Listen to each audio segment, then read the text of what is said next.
Good morning students, मैं रामचंद्र। आज के इस वीडियो में हम बात करेंगे ईथर की। तो आज का हमारा टॉपिक है ईथर। हम आज के टॉपिक्स में ईथर का अध्ययन करेंगे।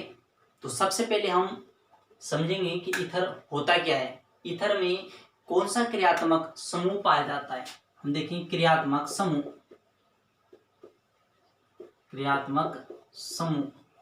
तो ईथर के अंदर जो है ओ क्रियात्मक समूह पाया जाता है और ओ के दोनों बॉन्ड फ्री होते हैं और ओ के दोनों फ्री बॉन्ड की जो संयोजकता है वो दो एल्किल समूह के द्वारा संतुष्ट होती है। तो ये जो है ईथर का क्रियात्मक समूह हो गया। यदि हम ईथर का वर्गीकरण देखें तो सामान्य वर्गीकरण के आधार पर ईथर को दो भागों में बांटा जाता है। नंबर एक होता है सामान्य ईथर, जिसे हम सम्मित ईथर कहते हैं।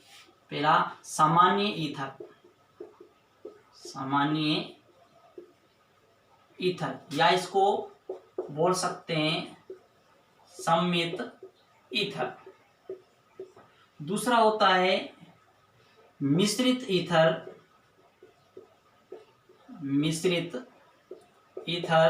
जैसे बोला जाता है असम्मित ईथर। तो वर्गीकरण के आधार पर हम ईथर को दो भागों में बांट दिया। सामान्य ईथर जिसे सम्मित ईथर कहते हैं, दूसरा मिश्रित ईथर या इसे हम असम्मित ईथर कहते हैं। तो पहले हम सामान्य ईथर को देखें। इसका फॉर्मूला होता है यहाँ पे ओ परमाणु, ओ की दोनों बंधन संयोजकताएं वो फ्री हैं, यहाँ पे दोनों और हम एल्किल समूह जोड़ देते हैं। तो ये सम्मित ईथर है, यानी कि इस ईथर की दोनों और जो एल्किल समूह जुड़े हुए हैं, दोनों समान समूह जुड़े हुए हैं, दो समान समूह जुड़कर जो है सम्मित ईथर का निर्माण करते हैं। हम इसका एग्जाम्पल देखें इस प्रकार से। यहाँ पे ओ परमाणु, यहाँ इधर भी हमने मेथिल, इधर भी मेथिल। हम इस समूह को देख सकते हैं कि ओ की दोनों ओर दो समान मेथिल समूह जुड़े हुए हैं। ईथर में इस ओ परमाणु की दोनों संयोजकताएं दो समान मेथिल समूह द्वारा संतुष्ट होती है, तो इसे बोला जाता है सम्मित ईथर। या हम इसका और एग्जांपल देखें तो जैसे C2H5O C2H5, इस समूह में भी O के दोनों ओर दो समान समूह जुड़े हुए हैं, इसलिए इसे जो है सामान्य ईथर या सम्मित ईथर कहते हैं, जिसका सामान्य फॉर्मूला जो है O, उसके दोनों ओर समान आर एल्किल समूह जुड़े हुए हैं। यदि हम मिश्रित ईथर या असम्मित ईथर को देखें तो मिश्रित या असम्मित ईथर की जो सूत्र होता है, सामान्य सूत्र, वो लिखा जाता है O, इसके दोनों ओर दो असमान एल्किल समूह जुड़े होंगे। यहाँ पे O R प्राइमर, तो ये असम्मित ईथर है। हम इसका एग्जाम्पल देखें तो इस O के दोनों ओर दो असमान एल्किल समूह जुड़ेंगे। जैसे हम लिख दिया मेथिल और इधर लिख दिया हमने एथिल। तो हम इस सूत्र को देख सकते हैं फॉर्मूले को कि इस O के दोनों ओर दो असमान एल्किल समूह जुड़कर जो है O की संयोजकता को सूचित करते हैं। इधर मेथिल और इधर एथिल जुड़ा हुआ है। और एग्जांपल देखें, यहाँ पे O परमाणु, इधर हमने जोड़ दिया C2H5 और इधर हम जोड़ सकते हैं CH2CH2CH3, या आप इधर भी ऐसे भी लिख सकते हो इसको CH3CH2। तो देखें कि इस O के इधर मेथिल एथिल जुड़ा हुआ है और इधर प्रोपिल जुड़ा हुआ है, तो O के दोनों ओर दो असमान एल्किल समूह जुड़े हुए हैं, इस कारण इसे मिश्रित या असम्मित ईथर कहते हैं। तो वर्गीकरण आधार पर हम ईथर को दो भागों में पढ़ा, सामान्य ईथर और मिश्रित ईथर। ठीक है, तो सामान्य ईथर का सूत्र ये लिखा हुआ है, जिसमें O R दोनों ओर समान एल्किल समूह सामान्य ईथर। यदि O के दोनों ओर दो असमान एल्किल समूह जुड़े हुए हों तो उसे असम्मित या मिश्रित ईथर कहते हैं। अब बात करें ईथर के नामकरण की। ईथर का नामकरण लिखेंगे। ईथर का नामकरण, ईथर का नामकरण दो आधार के पर किया जाएगा। एक सामान्य नामकरण और दूसरा IUPAC नामकरण। तो दो आधार पर नामकरण करते हैं। पहला सामान्य नामकरण। दूसरा है IUPAC नामकरण। IUPAC नामकरण। तो नामकरण के आधार पर हमने ईथर को दो भागों में बांटा। हम ईथर का दोनों प्रकार से नामकरण करेंगे, सामान्य नामकरण और IUPAC नामकरण। तो ईथर का जो सामान्य नामकरण है वो किया जाता है डाई एल्किल ईथर के आधार पर। ये हम इस चीज को हमें याद रखना है कि ईथर का सामान्य जो नामकरण है वो डाई एल्किल ईथर के आधार पर किया जाएगा। यदि हम IUPAC नामकरण की बात करें तो ईथर का IUPAC नामकरण जो है एलॉक्सी एल्केन के आधार पर किया जाता है। तो इसको भी हमें याद रखना है कि ईथर का जो IUPAC नामकरण है वो एलॉक्सी एल्केन के आधार पर किया जाएगा। तो ये दो पॉइंट आपको याद रखना है कि ईथर का जो सामान्य नामकरण है वो डाई एल्किल ईथर के आधार पर किया जाएगा। यदि O के दोनों ओर दो समान एल्किल समूह जुड़े हों तभी आपको डाई का यूज करना है। उसके अलावा यहाँ एल्किल जैसे मैथ को मैथिल, एथ को एथिल, प्रोप को प्रोपिल, ब्यूट को ब्यूटिल और पेंट को पेंटिल एल्किल के रूप में लेना है और O परमाणु को लास्ट में हमें ईथर के रूप में लिखना है। और IUPAC नामकरण जो है वो एलॉक्सी जैसे मैथ को मैथॉक्सी, एथ को एथॉक्सी, प्रोप को प्रोपॉक्सी, पेंट को पेंटॉक्सी के रूप में हमें एलॉक्सी के रूप में लिखना है। और इसको एल्केन जैसे मैथ, एथ, prop, methane, ethane, propane, butane के रूप में हमें लिखना है। तो हम करते हैं ईथर का नामकरण। सबसे पहले CH3OCH3 इसका सामान्य नामकरण देखेंगे एक सममित ईथर है। इसके दोनों O के दोनों ओर दो समान एल्किल समूह जुड़े हुए, दो समान मेथिल समूह जुड़े हुए, तो हम इसका नामकरण लिखेंगे डाई। दो समूह है मेथिल तो हमने डाई लिखा। इसका नाम क्या है मेथिल, तो यहां पर मेथिल बच गया, परमाणु लिख देंगे ईथर। ये हो गया इसका समान नामकरण डाई मेथिल ईथर। यदि हम इसका IUPAC नामकरण देखें तो हम इस समूह को ले लेंगे इस रूप में, मैथ है साथ में ऑक्स जोड़ेंगे तो बनेगा एलॉक्सी के आधार पर लिखेंगे मैथॉक्सी। तो यहां लिखा जाएगा मैथॉक्सी और इसको एक कार्बन है तो उसको लिख देंगे मेथेन, मैथॉक्सी मेथेन।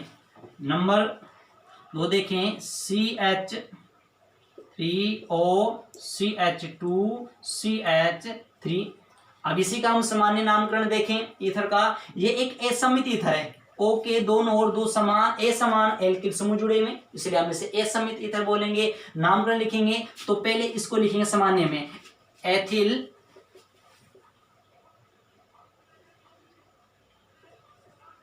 इसको लिखेंगे एथिल, मेथिल, यहां पे O परमाणु को लिख देंगे ईथर, एथिल, मेथिल और O को लिख देंगे ईथर को के ईथर के रूप में। हम इसी का IUPAC नामकरण लिखें तो हमें उस दिशा से गिनना है, उस साइड से गिनना है जिस ओर से इस O समूह को O परमाणु को कम अंक प्राप्त हो। तो हम यहां से गिनना शुरू करेंगे तो ये समूह जो है 1 नंबर का आता है। मान लिखने की आवश्यकता नहीं कि छोटी श्रृंखला है, तो हम सीधा लिख देंगे ये बनेगा एलॉक्सी के आधार पर मैथॉक्सी, लिख देंगे मैथॉक्सी। यहां बचे 2 कार्बन, 2 को बोलते हैं एथेन, तो यहां बनेगा मैथॉक्सी एथेन। तो हम आगे इसको मिटा देते हैं, फिर आगे नामकरण करेंगे हम। नंबर 3 लिख देंगे CH3CH2OCH2CH3। इस समूह का यह सममित ईथर है। O के दोनों ओर दो समान एल्किल समूह जुड़े हुए, सामान्य नामकरण करेंगे तो दोनों ओर समान समूह तो पहले लगा देंगे डाई, दोनों एथिल है तो लिख देंगे डाई एथिल, O को लिख देंगे ईथर के रूप में, यहां लिख देंगे ईथर, डाई एथिल ईथर। हम इसी का लिखें IUPAC नामकरण। तो समान समूह है तो हम इस समूह को लेंगे, 2 है एथ, ऑक्सी के रूप में लिखेंगे एथॉक्सी, एथॉक्सी और इसको लिख देंगे 2 कार्बन को एथेन।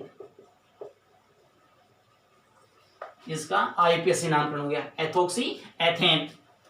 हम लिखें नंबर 4 CH3OCH2 CH2CH3, ये भी असमित ईथर है, इसका समान नामकरण।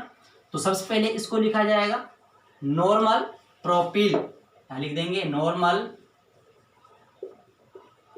प्रोपिल, इसको लिख देंगे मैथिल, और ओ को लिख देंगे हम ईथर के रूप में, यहाँ लिख देंगे ईथर। तो नाम बना इसका नॉर्मल प्रोपिल मैथिल ईथर। हम इसी का IUPAC नामकरण लिखें तो हम इस श्रृंखला को लेंगे और जहां से गिना शुरू करेंगे 1 2 3, ये समूह जो है एक नंबर पे जुड़ा हुआ है, तो लिखेंगे 1 मेथॉक्सी, 1 मेथॉक्सी।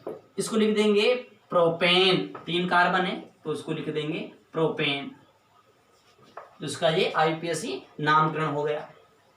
मैं मिटा देता हूं इसको, फिर हम आगे इसका नामकरण करेंगे। लिख देंगे CH3, लिख देंगे OCH, यहाँ पे CH3, इधर भी CH3। इसका पहले सामान्य नामकरण ये आइसो के रूप में है, ये ईथर जो लिखा हुआ है ये आइसो के रूप में। अब आइसो क्या होता है? आइसो का अर्थ है कि जब किसी भी हाइड्रोकार्बनिक श्रृंखला में एक मेथिल समूह श्रृंखला से बाहर निकले तो उसे आइसो कहते हैं। तो ये भी एक मेथिल समूह जो है श्रृंखला से बाहर निकला हुआ है, इस कारण इसे हम आइसो के रूप में लेंगे। तो हम इसका पहले सामान्य नामकरण लिखेंगे। सामान्य में पहले इस आइसो को लिखा जाएगा। अब इसमें कितने कार्बन आइसो में? 1 2 3 है, तो इसको पहले लिखेंगे आइसो। 3 कार्बन है, 3 को बोलेंगे प्रोपिल, आइसो प्रोपिल, और इसको लिख देंगे मैथिल। यहां पे O बचा हुआ है, इसको लिख देंगे ईथर। तो समान नाम हुआ आइसो प्रोपिल मैथिल ईथर। हम इसी का लिखेंगे IUPAC नामकरण। तो वहां से गिनना शुरू करें जिस ओर से इस श्रृंखला को कम अंक प्राप्त हो। जहां से गिनते हैं 1 2 3, तो ये पूरा समूह जो है इस 2 नंबर कार्बन जुड़ा हुआ है, तो हम इसको यहाँ पे इस प्रकार से लिख देंगे 2 नंबर पे। तो 2 पे जुड़ा हुआ है मेथॉक्सी, तो लिखेंगे 2 मेथॉक्सी। यहाँ पे 3 कार्बन श्रृंखला है, इसको लिख देंगे प्रोपेन, 2 मेथॉक्सी प्रोपेन। हम अगला नामकरण देखें इस प्रकार से CH3 CH2O CH2 CH3, और यहां पर जोड़ देंगे हम CH3। अब इस श्रृंखला को देखें, यहां पर भी एक मेथिल समूह श्रृंखला से बाहर निकला हुआ है, यानी कि आइसो के रूप है। ठीक है, तो हम इसको पहले आइसो लिखेंगे। आइसो में कितने कार्बन है गिनेंगे हम, 1 2 3 4 कार्बन है इसके अंदर, यानी कि 4 कार्बन है इसके अंदर। तो 4 वाली इस आइस श्रृंखला का हम समान नाम लिखेंगे। तो सबसे पहले लिखेंगे आइसो, 4 कार्बन है, लिखेंगे ब्यूटिल, आइसो ब्यूटिल। यहां पे 2 कार्बन लिख देंगे एथिल, O को लिख देंगे ईथर। तो इसका समान नामकरण हुआ आइसो ब्यूटिल एथिल ईथर। हम इसी का लिखें IUPAC नामकरण। तो हमें इस श्रृंखला को कम अंक देना है, तो हम उस दिशा से गिने जहां से कम अंक मिले। जहां से गिनते हैं 1 2 3, तो 3 नंबर पे आता है, तो हम जहां से गिना शुरू करेंगे 1 2 3। तो ये पूरे जो श्रृंखला समूह है वो 1 नंबर पे जुड़ा हुआ है, 1 नंबर कार्बन। तो हम लिखेंगे 1, ये 2 कार्बन है, एलॉक्सी का द्वारा बनेगा एथॉक्सी, एथॉक्सी। यहां पे 2 पे जो है मैथिल जुड़ा हुआ है, तो लिखेंगे 2 मैथिल। यहां पे 3 कार्बन की श्रृंखला ये बची हुई है, इसको लिख देंगे प्रोपेन। तो नाम हो गया 1 एथॉक्सी 2 मैथिल प्रोपेन। नेक्स्ट देखें इसका नामकरण। यहां पे हम इसको इस प्रकार से लिखेंगे CH3OC6H5। यहां पे हम इसका सामान्य नामकरण देखें तो पहले लिखा जाएगा मैथिल, उसके बाद फेनिल, उसके बाद ईथर। तो नाम बनेगा मैथिल, उसके बाद फेनिल, उसके बाद ओ को लिख देंगे ईथर, ऐसे लिख सकते हैं हम इसको ईथर। आई पे से नाम लिखें तो पे लिखा जाएगा मेथॉक्सी बेंजीन, इसको पूर्ण समूह को ले लेंगे इस प्रकार से, क्या बना जाएगा methoxy benzene, methoxy benzene. Next देखें हम इसमें, यहां लिख देंगे C2H5, या हम इसको इस समूह को ले लें यहाँ पे CH3OCH3CH3CH3। इसको देखें तो सबसे पहले हम इसका सामान्य नामकरण लिखेंगे। सामान्य में देखें ये एक तृतीयक ईथर है, यहाँ पे 3 जो समूह जुड़े हुए 1 2 3 जो तृतीयक एथिल है, इसे हम टर्टरी एथिल भी टर्टरी ईथर भी हम कह सकते हैं। तो यहाँ पर देखिए तो तृतीयक है, तो यहाँ पर हम इसको इस प्रकार से टर्टरी के रूप में लिख देंगे तृतीयक। कितने कार्बन, कार्बन गिनेंगे 1 2 3 4, तो लिख देंगे 4 को ब्यूटिल, तो तृतीयक टर्टरी ब्यूटिल। यहाँ लिखा हुआ है मेथिल, तो लिख देंगे मेथिल, और ओ को लिख देंगे ईथर। इसका सामान्य नामकरण हो गया। अब हम इसी का आईपी से नामकरण देखें तो उस दिशा से गिने यहां से इस समूह को जो है कम अंक प्राप्त हो, यहां से गिनना शुरू करते हैं 1 2 3। आप किसी भी दिशा से गिने, इन 3 दिशाओं से गिने तो ये समूह जो है 2 नंबर पे आता है, तो इस 2 नंबर पे जो है ये ईथर जुड़ा हुआ है, ये मेथॉक्सी समूह जुड़ा हुआ है, लिख देंगे हम इसको 2 मेथॉक्सी, और 2 पे जुड़ा हुआ है इसका ये मेथिल समूह, तो लिख देंगे 2 मेथिल, और 3 कार्बन की श्रृंखला इसमें यहां पर जो ये बची हुई इस प्रकार से 3 कार्बन, लिख देंगे हम इसको प्रोपेन। इस प्रकार से इसका जो है तृतीयक ईथर का जो है नामकरण संपन्न हुआ। एक लास्ट नाम हम और करेंगे इसमें,